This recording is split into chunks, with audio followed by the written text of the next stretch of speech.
When the Class of '09 The Flip Side released, one critique overshadowed almost every other. Nicole had been the victim of character assassination. According to the fandom, the girl they'd spent 2 games following had suddenly become crueler, more manipulative, and outright abusive. This wasn't the Nicole they knew, this wasn't the Nicole they loved, and honestly, I think they're half right. The Nicole from the original Class of '09 wouldn't have done many of the things we see in the flip side. But the question I don't think enough people asked, was Nicole written differently? Or were we finally forced to see her from someone else's perspective? Because when you actually map the trilogy chronologically from the original through the re-up and finally into the flip side, a very different picture I think begins to form. One where Nicole isn't suddenly rewritten. She's gradually stripped of her original humanity, and by the end of the trilogy, the game does something even more uncomfortable. It doesn't assassinate Nicole's character, it assassinated our perception of her.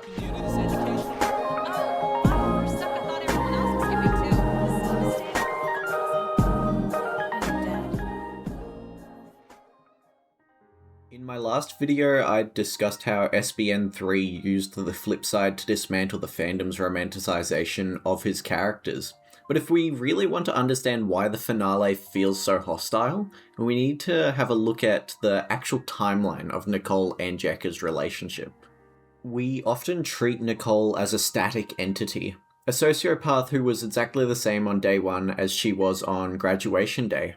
But she really isn't. When we map out the events of Class of '09, the re-up, and the post-graduation endings of the flip side, I think we see a clear pattern come to light. And today, we're going to look at the escalation and decay of Nicole, and how a seemingly empowering friendship mutated into open parasitic abuse.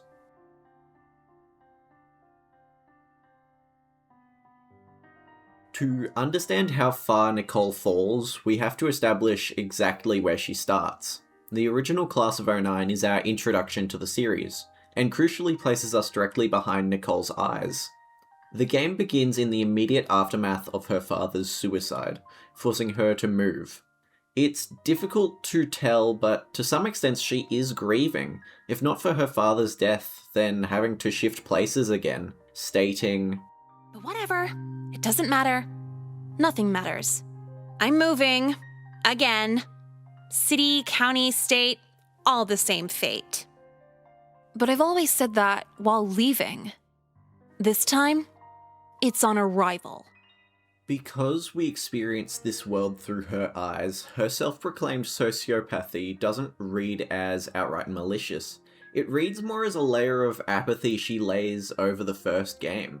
She's navigating a high school overflowing with predators and toxic peers, and in this environment, her shield is her apathy. And if we actually take a look at the structural mechanics of the first game, of all the 15 endings, we see Nicole is rarely the explicit villain. Even in the routes where she's mixed up with horrific situations, her role is largely passive or reactive. Take the 3 different white nationalism endings. She isn't the ideological mastermind here. In one, she literally has nothing to do with it, and in another, she simply records a video as a bystander, and in the last one, she tries to stay close to Jekka, which ropes her into a chlorine bombing. The first game shows that Nicole actually still possesses fragments of care and conscience, and importantly, vulnerability.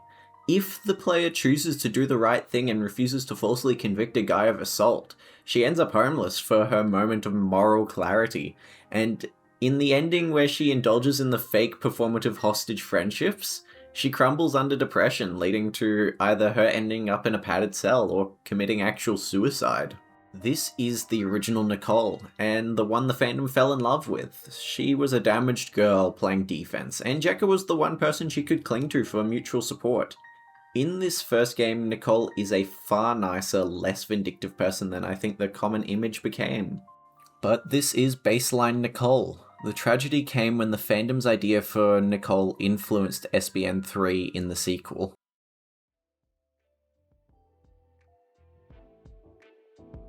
If the original Class of '09 established Nicole as a damaged girl using apathy as a defense, then the re-up is where the defense begins to consume the rest of her personality.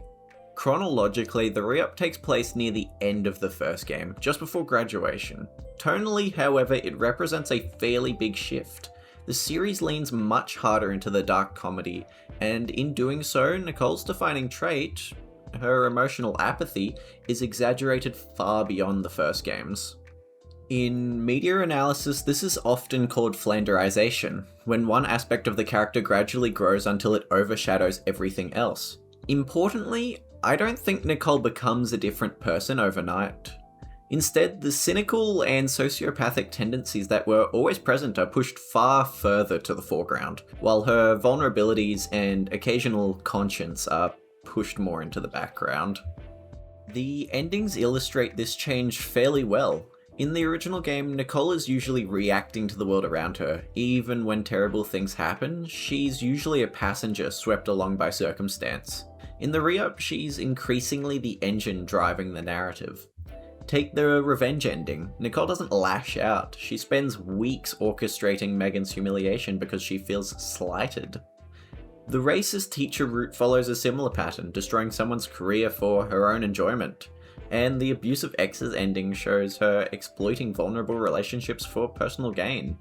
None of these routes are inconsistent with the Nicole we met from the first game. The seeds were always there. What changed was the balance. The empathy that occasionally restrained Nicole has almost completely disappeared, leaving behind a version of Nicole who is increasingly vindictive, manipulative, and more often than not willing to hurt people because she simply can.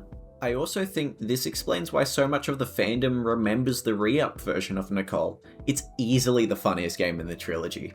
The comedy is louder and Nicole's cruelty is often played for laughs. And as a result, this exaggerated version of her is what most people want and remember. Although I began with the re-up, and I remember when I was playing the original after it with some of my friends, verbally stating that I thought the re-up's Nicole was far more openly cruel. That's why I don't see the re-up as a character assassination either.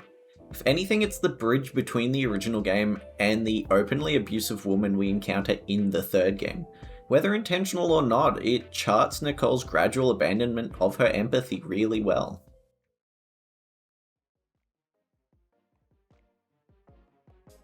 So, how does this all culminate? It brings us to the flip side. If the original game was Nicole's baseline and the re-up is her descent into active malice, the flip side is the terminal point of her character. But before we look at the monster Nicole becomes post-graduation, we have to look at the brilliant piece of contrast SBN3 places directly in the game. The flip side actually gives us a direct glimpse of that original Nicole, perfectly encapsulated in the alternative perspective of the hostage friendships ending.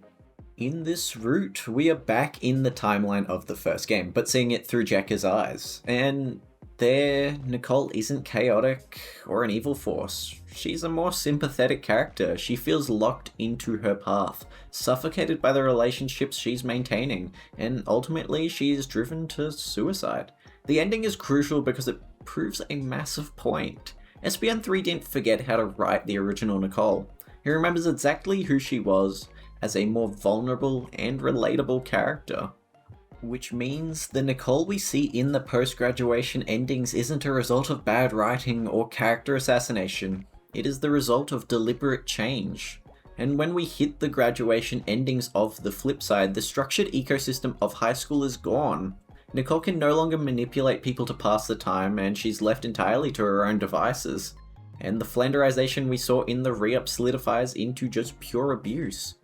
Because we are trapped in Jekka's point of view, we don't get to see the charismatic side of Nicole as much. We just get the blunt force trauma of being associated to her.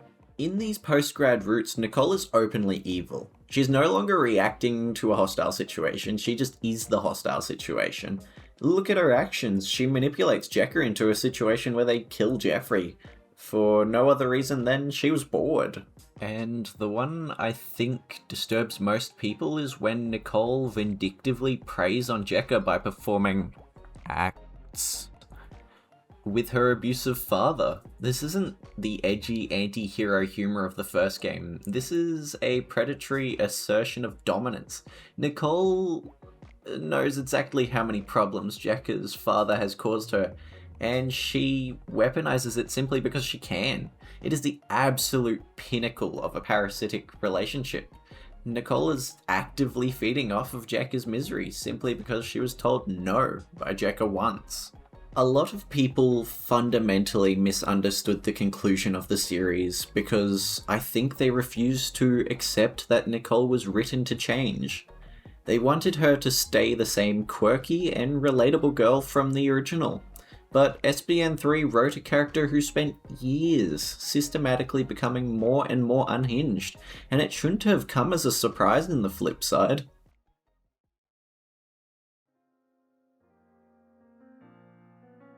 To wrap this all up, I think it's worth looking at where the franchise went outside of the core trilogy. Because while Class of '09, the re-up, and the flip side form a complete continuous narrative arc about Nicole and Jekka, the broader media tells a bit of a different story. Take the anime adaptation, for instance. It functions almost entirely as its own separate entity. Rather than grappling with the weight of the first game, it falls much more in line with a boiled-down version of the re-up, leaning heavily into edgy comedy and shock value. It is directly what a lot more people wanted though, especially the fandom, and generally has a positive reception. And then there's the spin-off title, Puzzle Showdown. Honestly, it doesn't really have a place in the series at all, at least in my opinion. It's a fun side project that sidesteps the cynical critique of the main trilogy entirely. Both projects are important to acknowledge although, mostly because they are not part of the original trilogy and instead act as commercial expansions, meme fodder, and fan service. The story started with a more complex character trying to navigate her new high school, and ended with the same girl becoming probably the most broken thing in it. And no amount of spin-offs or fan backlash, I think, can change the fact that the trilogy stuck its landing exactly the way it was meant to.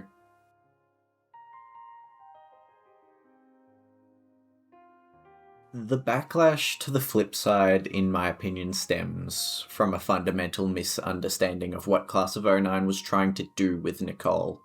The fandom didn't fall in love with Nicole as she exists across the trilogy. They fell in love with a snapshot of her. The guarded, cynical girl from the original game became the definitive version of Nicole in many people's minds, despite the series itself refusing to leave her there. Across all three games, Nicole follows a clear progression. The original establishes someone whose apathy functions as her main defense mechanism. The re-up exaggerates that detachment until it becomes an eclipsing feature of her. And the flip side removes that last layer, separating the player from the consequences of Nicole's behavior. By shifting us into the role of Jekka, the game can no longer ask us to understand Nicole, but to experience her behavior as a victim. And I think that's why the flip side feels so uncomfortable. It's not because Nicole suddenly became a different character, it's because the player no longer experiences the world through the person causing the damage. For 2 games, Nicole's wit, charisma, and monologues softened the impact of her actions. Once that perspective disappears, so did our ability to rationalize with it. That's why I don't see the flip side as a character assassination. It's a trilogy cashing in on a character's progression. Nicole doesn't stop being Nicole, she just loses her sympathetic personality traits, while we lose the perspective that made her so easy to forgive. The controversy doesn't come from inconsistent writing, I don't think. It comes from the audience being confronted with a version of Nicole that they couldn't keep romanticizing. And in the end, that's just another reason the flip side succeeds at being the conclusion to the trilogy. It doesn't betray Nicole's character, it finishes stripping away our romanticized view of her. And once that illusion is gone, we're left seeing the same person everyone around Nicole had been seeing the entire series. Thank you for watching through to the end. I wanted to make this short essay after reading all of your comments on my previous video.